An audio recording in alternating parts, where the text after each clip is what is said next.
আসসালামু আলাইকুম প্রিয় শিক্ষার্থীরা, আরেকটি নতুন ভিডিও নিয়ে তোমাদের সামনে হাজির হলাম। আমি মোহাম্মদ বিল্লাল সরকার, বর্তমানে পড়াশোনা করছি রাজশাহী ইউনিভার্সিটি।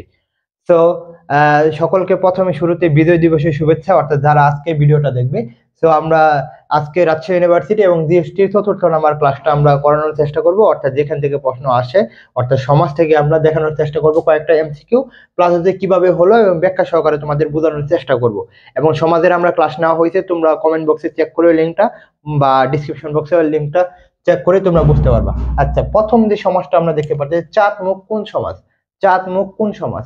এটা কি উপমান কর্মদ্বারের সমাজ, না উপমিত কর্মদ্বারের সমাজ, না চতুর্থ তৎপুরুষ সমাজ? বলতো।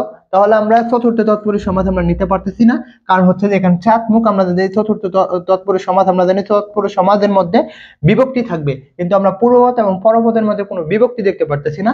তো এটা বাদ, অর্থাৎ চতুর্থ তৎপুরুষ হচ্ছে না। তাহলে আমাদের দেখতে হবে উপমান কর্মদ্বারের সমাজ না উপমিত কর্মদ্বারের সমাজ? উপমান কর্মদ্বারের সমাজ না উপমিত কর্মদ্বারের সমাজ? আচ্ছা, যদি আমি একটা কথা বলি, উপমান এবং উপমিতর মধ্যে পার্থক্যটা কি?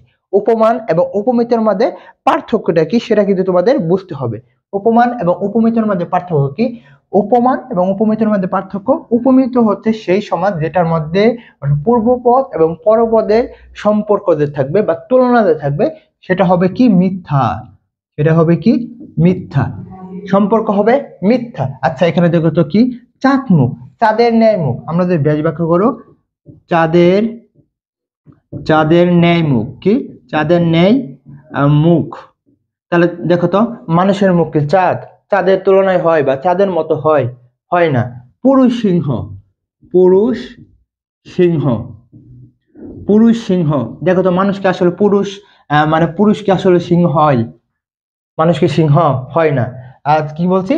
চাঁদ, চাঁদের নেই মুখ, মানুষের মুখ কি চাঁদ? না, চাঁদ না। তো যখন কি হবে, যখন পূর্বপদ এবং পরপদের মধ্যে যে সম্পর্কটা বা তুলনাটা যে করা হবে সেটা যদি মিথ্যা হয়, তাহলে সেটা হবে উপমিত কর্মদ্বারয় সমাস। সেটা কি হবে? উপমিত কর্মদ্বারয় সমাস। ওকে, এখন আমরা দেখবো 2 নাম্বারটা, অর্থাৎ তুষার শুভ্র কোন সমাজ? তুষার শুভ্র কোন সমাজ? আচ্ছা, এখানে এর কি উপমান হবে না দ্বন্দ্ব হবে না তৎপুরুষ সমাজ হবে? দেখো তো, তুষার, তুষার মানে কি? তুষার জানো তো, ওই যে কুয়াশা যেটাকে বলা হয়। শুভ্র মানে সাদা। তাহলে যদি এটা তুলনা করি, দেখো তুষার এবং শুভ্র, তাহলে কুয়াশা কি সাদা না? তাহলে সাদা। তাহলে যখন পূর্বপদ এবং পরপদের মধ্যে সম্পর্ক সত্য হবে, তখন না কি হবে? উপমান কর্মদ্বারয় সমাস। তাহলে এটার উত্তর হবে কি? উপমান কর্মদ্বারয় সমাস। অর্থাৎ উপমান এবং উপমিত কর্মদ্বারয় সমাজের মধ্যে আমরা মেন বিষয়টা দেখলাম। উপমান হচ্ছে পূর্বপদ এবং পরপদের মধ্যে যে তুলনাটা করা হবে সেটা হবে কি? সত্য। আর উপমিত হবে পূর্বপদ এবং পরপদের মধ্যে যে সম্পর্ক সেটা হবে মিথ্যা। দেখো, চাঁদ মুখ, মানুষের মুখ চাঁদের মতো না, কিন্তু তুষার শুভ্র, কিন্তু তুষারটা সাদা। এই জন্য হচ্ছে কি? এটা উপমান কর্মদ্বারয় সমাজ। দেখো তো, চোখের বালি কোন সমাজ? চোখের বালি কোন সমাজ? এটা কি অলুক দ্বন্দ্ব, অলুক তৎপুরুষ সমাজ, না হচ্ছে হচ্ছে অলুক দ্বন্দ্ব হবে না, অলুক তৎপুরুষ সমাজ হবে না, কর্মদ্বারই হবে? বলো তো, কর্ম দ্বারয় সমাজ কোনটা হবে? বলো, কর্মদ্বারয় সমাজ। এটা তাহলে কোনটা হবে? দেখো তো, চোখের বালি। আমরা তৎপুরুষ সমাজে আমরা দেখতে পারি কি এখানে কি বিভক্তি থাকবে? কি থাকবে? বিভক্তি থাকবে। দেখো তো, এখানে বিভক্তি আছে নাকি? এই যে র বিভক্তি আছে, র এর বিভক্তি আছে না? এটা হচ্ছে র এর বিভক্তি, অর্থাৎ এখানে বিভক্তি আছে, র একটি বিভক্তি, তাই না?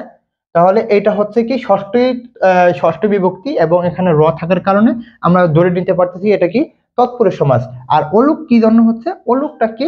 অলুকটা হচ্ছে যে পূর্বপদ এবং পরপদ যে রয়েছে এটাকে যখন ব্যাস বাক্য করব তখন এটার পরিবর্তন হবে না। যেমন কি, চোখের বালি থেকে চোখের বালি হবে, চোখের বালি থেকে চোখের বালি, অর্থাৎ সমস্ত পথও এটা থাকবে। কিন্তু আমরা এখানে যদি দেখি তুষার শুভ্র, তুষারের ন্যায় শুভ্র, তাহলে এখানে ন্যায়টা কি বাদ পড়েছে, কিন্তু এখানে তুষার শুভ্র সরি চোখের বালি থেকে কিন্তু ব্যাস বাক্যে যখন সমস্ত পদ করো তখন কিন্তু আমরা চোখের বালি লিখতে পারতেছি, অর্থাৎ বিভক্তি রয়েছে, এখানে বিভক্তি রয়েছে। অর্থাৎ যখন সমাস সমান পদ থেকে যখন সমস্ত পদে বিভক্তি বা বাক করা হবে বা নিয়ে যাওয়া হবে, তখন যদি পরিবর্তন না হয় বা বিভক্তি লোপ না পায়, তাহলে হবে এটা কি? অলুক তৎপুরুষ সমাজ।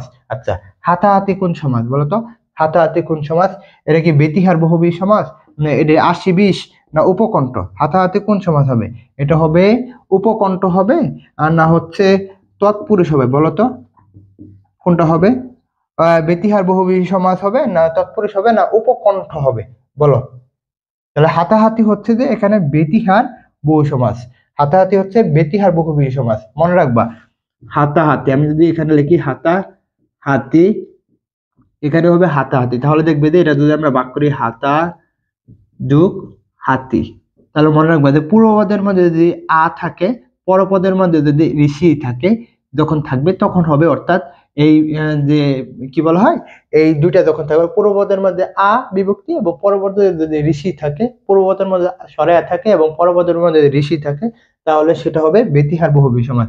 যেমন হাতাহাতি, হাতে হাতে যে যুদ্ধ, মারামারি, লাথালাথি, দেখো লাথালাথি, লাথা লাথি কি লাথালাথি, তাহলে দেখো তো প্রথম স্বরে আছে পূর্বপদ স্বরে, পরপদ ঋষি আছে না, মারামারি, মারা মারি, তাহলে সেটা হলো পূর্বপদ স্বরে আছে, পরপদ কি ঋষি আছে, ঋষি আছে, এই জন্য হচ্ছে এটা বেতিহার বহুব্রী সমাস।